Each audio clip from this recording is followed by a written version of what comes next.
ಚನ್ನರಾಯಪಟ್ಟಣದ mini ವಿಧಾನಸೌಧದಲ್ಲಿ ತಾಲೂಕು ಆಡಳಿತದ ವತಿಯಿಂದ ಮಡಿವಾಳ ಮಾಚಿದೇವರ ಜಯಂತಿಯನ್ನು ಆಚರಣೆ ಮಾಡಲಾಯಿತು.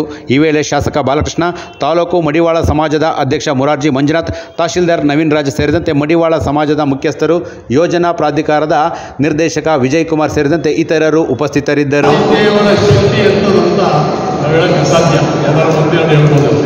ಅವರ ಮಕ್ಕಳು ಜನರನ್ನು ಹೇಳೋಕ್ಕೆ ಸಾಧ್ಯ ಇಲ್ಲ.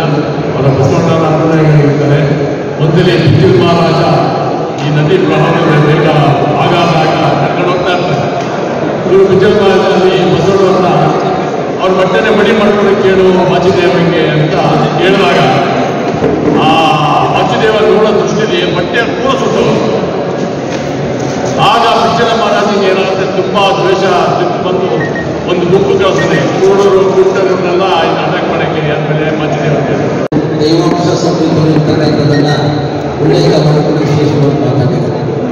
ಅದರಲ್ಲೂ ಕೂಡ ಮಾನ್ಯ ತಹಶೀಲ್ದಾರ್ ಅವರು ಹೇಳಿದಂಗೆ 12ನೇ ಶತಮಾನ ಇಡೀ ಜಗತ್ತಿಗೆ ದೊಡ್ಡ ಸಂದೇಶವನ್ನು ಕೊಟ್ಟಂಥ ಒಂದು ಶತಮಾನ ಯಾವುದಾದ್ರೆ ಅದು 12ನೇ ಶತಮಾನ ಇರ್ತಕ್ಕಂಥದ್ದನ್ನು ನಾವು ಹೇಳಬೇಕಾಗ್ತದೆ.